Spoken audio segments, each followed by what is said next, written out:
Bakit? Kaya ka ba dumating? Bakit di ka nagpasabi? Ano nangyayari? Anong ginagawa niyan dito? Kailan pa ito nangyari, Nay? Gano'n niyo katagal itong tinatago sa akin? Si Nonoy? Anak, pwede mamaya na lang. Huwag dito, huwag ngayon. Tingnan mo, kakapanalo lang ni Makmak. Mamaya na lang?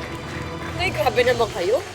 Pagkatapos niyo akong traitor rin, gusto niyo paghintayin pa ako bago kayo magpapaliwanag sa akin. Ay, sumakmak! Baba na sila. Ay!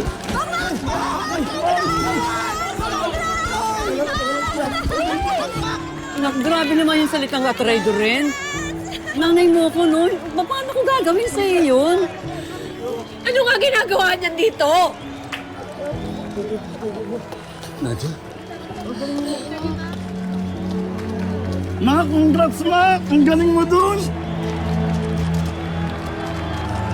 Mak, congrats. Apo.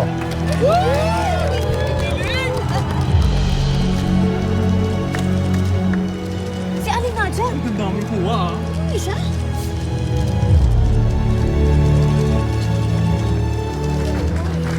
Congrats, Mak! Nadia, sandali! Ano masasabi mo? Ako na muna. Ito ko na. Mak! Nadia! Sabi yung puro sa akin at Oo.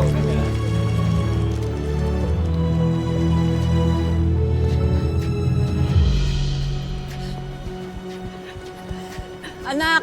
Ano ba? Sandali naman. Ano din ba nagawa sa akin to, Nay? Anak, mali yung iniisip mo. Hindi ka namin tinraidor.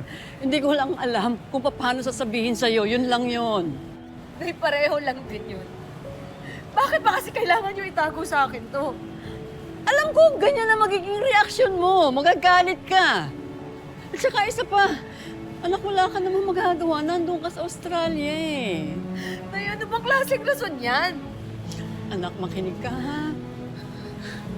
Alam ko para sa'yo mali. Naiintindihan ko yon. Pero nakita mo naman yung anak mo, di ba? Wala naman nangyaring masama sa kanya. Kasama lang naman niya yung tatay niya eh. Ano? Tatay? Sinong tatay? Yung nagpabaya sa kanya? Yung pinaghihintay siya sa wala? Yung pinaako sa akin lahat ng responsibilidad? Tapos ngayon, siya pa yung kakampihan nyo? Ay, hindi!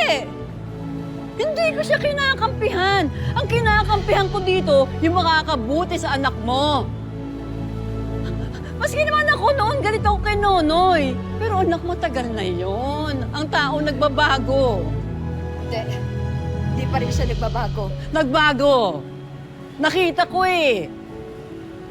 Maaaring di na mabubura lahat ng pagkakamali niya noon. Pero anak, hindi natin pwedeng baliwalain lahat ng ginagawa niya ngayon. Anak, hindi na bata si Makmak.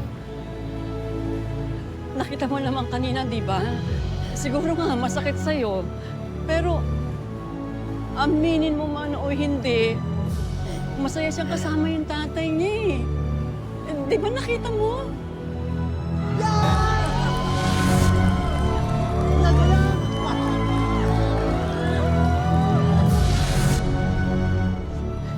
Anak, hindi naman hinihiling ni Nonoy na burahin mo lahat ng mga nagawa niya pagkakamali noon. Ang gusto lang niya, yung mabigyan siya ng pagkakataon na maging tatay uli sa anak niya. Yun lang. Nay, ang dali mo lang sabihin yan. Tapos ano, ito, ngayon, sino lumalabas na masama? Ako? Ha?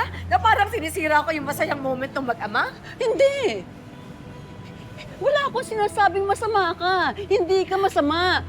Hindi mo rin kasalanan kung nasasaktan ka. Pero anak, hindi rin kasalanan ni Makmak kung gusto niya makasama yung tatay niya.